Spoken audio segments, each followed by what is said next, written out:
And the other aspect that people think about is the fact that, okay, there's cloud computing, there will be operators that provide you platform, the infrastructure, the applications, so the IT department will not have any job, right? You are getting rid of those set of IT folks out of the organization, right? But the question is that who is going to choose the cloud provider? Who is going to migrate the data? Who is going to do the integration? Who is going to monitor the cloud services, right? So it is like when computers came, people worried that, okay, computers are going to take away your jobs and computers will take over. But today, you have new jobs because of the computers, right? So you will get a new breed of jobs thanks to cloud computing, not that the IT folks will go away, right?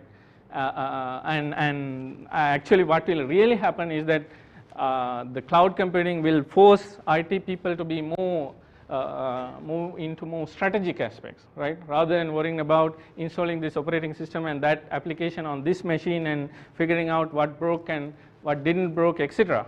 Right? Think about the strategy, think about the budget, think about the agility, think about the productivity that you can bring into the organization, right? So the IT space is going to change how the enterprise is going to use computing power. And some people think that cloud is good for small and medium businesses and not for enterprises, but we can see that there are so much of applications that enterprises can leverage in the cloud computing arena, right? Even if you have an on-premise deployment, you can cloud burst or burst the peak loads out into the cloud so that you can survive in peak loads.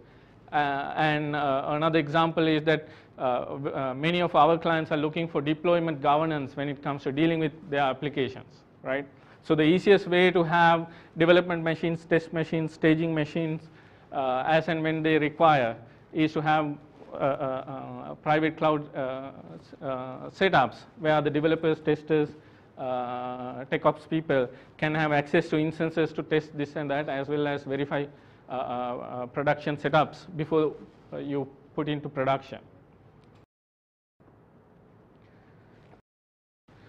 And the other myth is that cloud is easy. You can just build an app and put it there, it runs and you are done kind of scenario.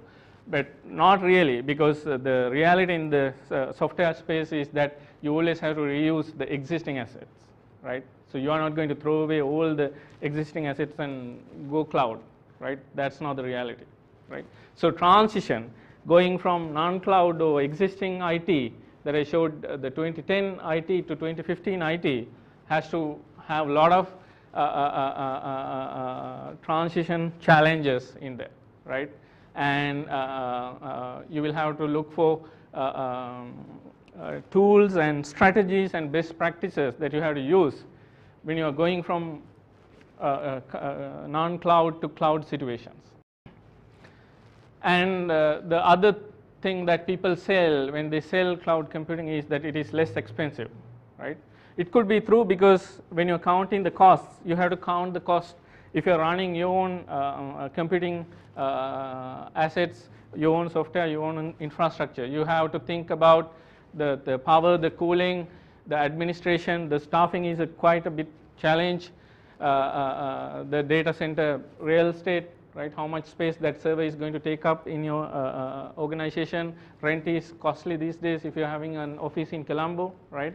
So for example, we have to allocate a server room in our office, right? We are running out of capacity. When you get a new building, there has to be a server room in there, and that's cost because we are paying money for those.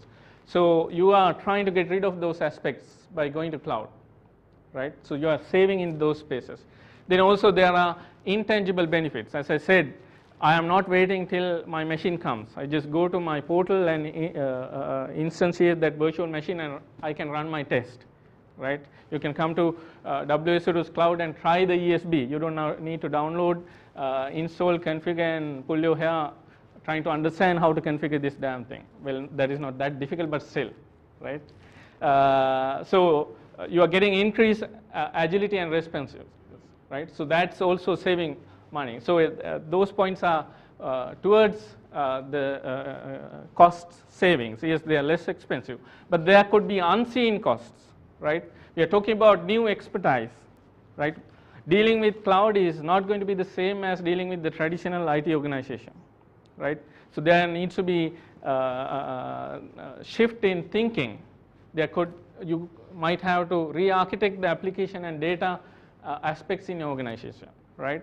Sometimes you might have to adjust the business processes, right? Because the way people operate is now different, right? You are more agile, and somebody can go and do the wrong thing as well as right thing as well when you're agile, too agile, right? And also when it comes to evaluating a solution, do you know the right criteria to look for, right? Because it is still an emerging space. There are more myths and there are more people trying to sell, like the education aspect, right, than people trying to give a real solution, right? So what are real players versus who are the non-real players? Then the other myth is the fact that cloud computing is so attractive because it is providing you low cost, but cost is not the only one that you can think about when it comes to cloud computing. We are thinking about a new way of doing business, not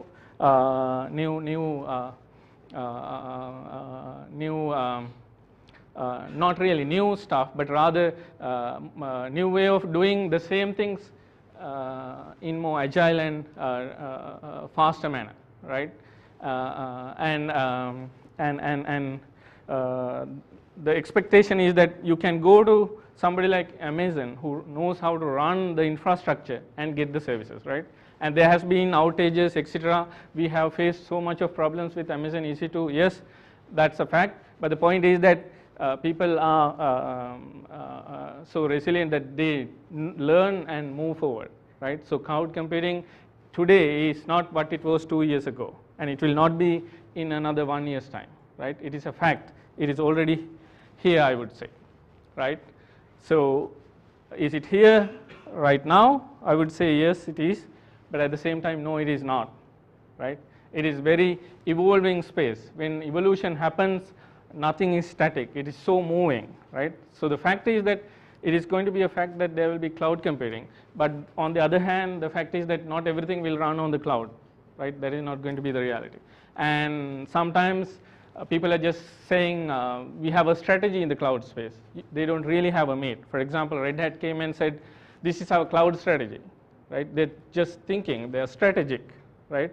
Versus they don't have anything running. Versus we have a real cloud running when Red Hat announced that they have a strategy, right?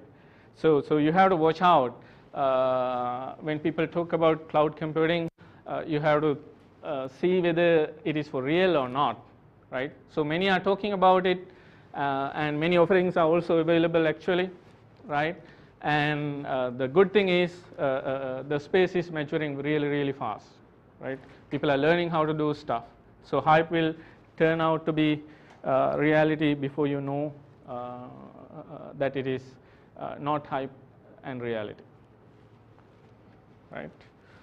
So I blog a bit about cloud computing these days because of the Stratos Live system that we have. I'm not just writing about WSO2 stuff, but generic stuff on cloud computing. So if you're interested, you can go there and look for some stuff. And obviously, I highly recommend that you look at this one, which is Sri Lankan made, right?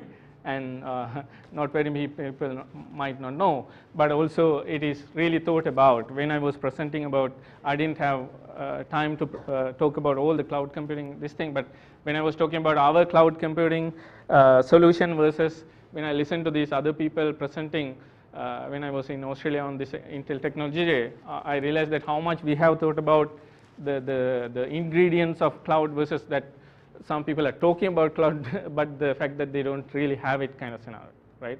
So in a way, we can be proud that a team of Sri Lankan people have built something like this today, right? So if you have time, I would encourage you to have a look. It is for free. You don't have to pay anything just to have a look. I'm happy to take any questions if you have any. I'm almost hitting my time, so I would be also happy to give the stage to the next speaker as well. Hi, I think I recently read that you guys got the eBay account as well. Yeah. Could you just tell us a little bit about that, what it takes to get that sort of deal, and what you all have to do to put yourselves ahead of the rest? Yeah. Okay. To be frank, we didn't sell to eBay as WSO, but they found us, right? What they did was that they evaluated 9 ESBs, enterprise service buses, the top product that we have, with the purpose of trying to find something that they can easily manage in their load balancing layer, right? And they evaluated out of the 9 ESBs, 8 were software ESBs and 1 of them were hardware. Obviously ours is a software ESB, and the key reason that they selected our ESB was the fact that it was so manageable to their requirement, right? So every transaction that you use that happens today at eBay, any transaction goes through our ESB, every one of it, right? And our ESB works at their load balancing layer. What happens is that they have a hardware load balancer at the top, right, fronting the web. Then they have several layers of our software ESB load balancers that distribute their load across multiple data centers that they have, right? So what it took, I would say, a lot of hard work and also right thinking in terms of this space. I think eBay realized when they looked for the criteria that it was performing enough, as well as they had all these other features that they look for in an ESB, right? And that is thanks to purely the thinking behind what middleware should be in that space, and that credit goes to multiple people.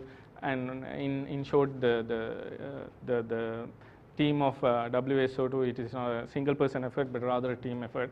And I would frankly say that it is not a fact that they just got our ESB and they had a smooth ride. They obviously hit problems, but we were also capable of fixing those problems and meet all their internal project deadlines, so that we were successful winning the first few phases. Then once they convinced, they put it right across. Everything today runs via our ESB.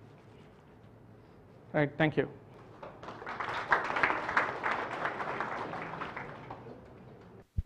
I think what WSO2 is doing has to be uploaded. Come on, guys. I mean, these are Sri Lankan company, and one of their biggest clients is eBay. Come on, give them a round of applause, please.